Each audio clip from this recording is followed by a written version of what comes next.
What is up, members of my collector corps? It is I, Super Mariozilla, or you can call me Vinny, and today we will be taking a look at the S.H.MonsterArts Godzilla 2000.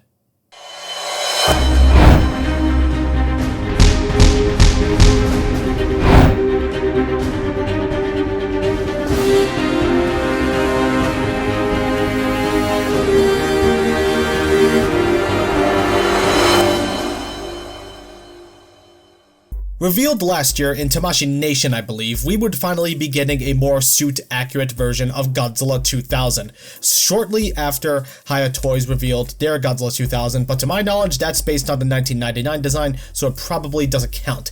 Honestly, both the 99 and 2000 suits have such minuscule differences, it's nothing to make a big deal over. That's just my opinion, though. They both look identical to me. The figure would go up for pre-order as a regular release and clocks in at an MSRP of $130. We're pretty much past the $100 a figure at this point, and unfortunately, no accessories once more. Not even alternate hands. Accessories of any kind should be a staple for any high-quality action figure, no exceptions. But I'm getting ahead of myself. We don't know if this figure will be high quality or not. Upon releasing, collectors did make note of the eyes not being symmetrical once more, and the weird dorsal plate on the back of the head that disconnects in the most awkward way when posed. But collectors also say this is one of the best Godzillas in the line, regardless of the issues, and say it's probably a top 10 figure of the year worthy. Whoa, whoa, whoa. I don't know if I would go that far. But that's enough of me rambling. Will this figure be worth picking up, or should it stay on the shelves to rot? Sit back, relax, and let's see if this figure is worthy of a spot on that Godzilla Millennium shelf. Godzilla's base color is a dark burnt green, and the dorsal plates have a magenta red color, which contrasts really nicely with each other. Both red and green contrast from each other really well. Godzilla does also feature some subtle black shading, I believe throughout the body, which helps some of the details pop more. The claws, toes, and teeth feature a bone yellow color, and the inside of the mouth is a deep red. The way it was painted makes it look a bit comic booky, which some people hate, but to be honest, I kinda don't mind it and think it looks nice. The eyes on mine are symmetrical, but the way the eyes are done just doesn't look right. It's not a QC issue, it's a design issue. I don't think they look good in some shots. But other than that, the paint is really nice on this figure. Sculpted details are excellent as well, sculpted by Yuji Sakai and not Wakasa, which I find incredibly odd. Regardless, I still think sculpted details are well done. The figure looks good, but it's definitely not accurate to the suit. But like I said in many of my reviews, you don't need accuracy for a good looking figure, and this Godzilla is a good example of that. Godzilla features a rough, scaly sculpt all throughout the body, along with some muscular details as well. The dorsal plates, which are my favorite part of this design of Godzilla, look incredible. Sculpted and detailed nicely. They nailed it. The tail has a super long segmented sculpt and it looks really cool. I'd say it looks good. Overall, Godzilla 2000, which is my favorite Godzilla design of all time, looks awesome. Did they do it justice? I think for the most part, they did. Godzilla has stellar articulation. It is one of the most posable Godzilla figures in the S.H.MonsterArts line. I can say that comfortably without a doubt. So, I'd say it's just as posable, if not more posable than Godzilla 2004. But maybe that's a stretch, I'm not sure. But let's see what he's got. Head is on a double ball peg, and I believe it's also on a ball peg right here and here. So he can also extend his head up a little bit. However, that causes an unsightly gap between both dorsal plates, so maybe don't do that.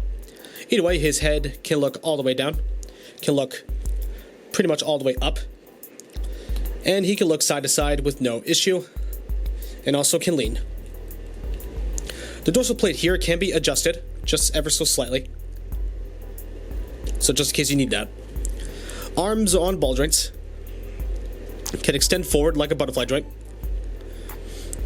Can hinge just about 90 degrees, a little bit less. Can rotate. Biceps can swivel. Double hinged elbows or double ball jointed elbows. He can extend pretty much all the way for Godzilla standards. And wrists on ball pegs, ball joints. Waist is on a ball joint here and here, and it can also extend a little bit upward. So it can crunch forward. A pretty decent amount forward. Can crunch backward. Decent ways back. And of course can lean. And twist.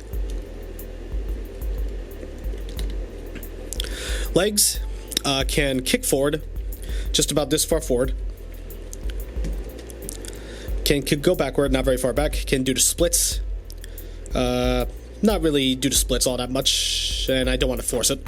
I'll go over why in just a bit. But still, it has pretty good range. The legs are connected, I think, on a disc system with pegs and ball joints. I think it's similar to the S.H.MonsterArts Iris. So if you break the disc, your figure is done. It's kaput. No more. You broke it.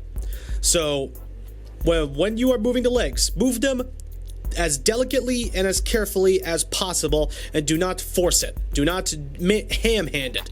Do not be rough with it. Be as gentle as you can, like you would a delicate action figure. I don't think I need to say that, but it goes without saying.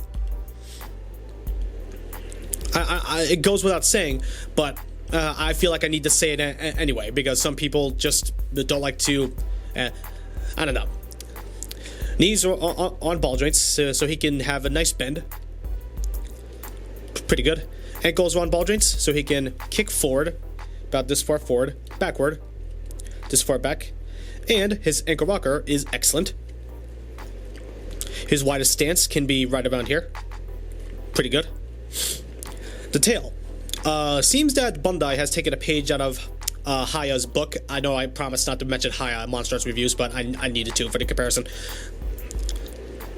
Has taken a page out of Haya's book and has made the tail as articulated as humanly possible. However, I do need to be careful around the tip because my tail actually broke at that point. That tail did not break, that part did not break, it just popped off.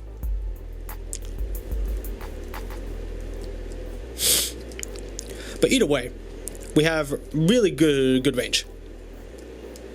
Some really good range. Can get the tail in all sorts of shapes. Pretty cool. Pretty cool. But like I said, unfortunately, on my copy, one part of the tail broke. I think it was around here it broke. Not the tippity tip, but one tip of the tail.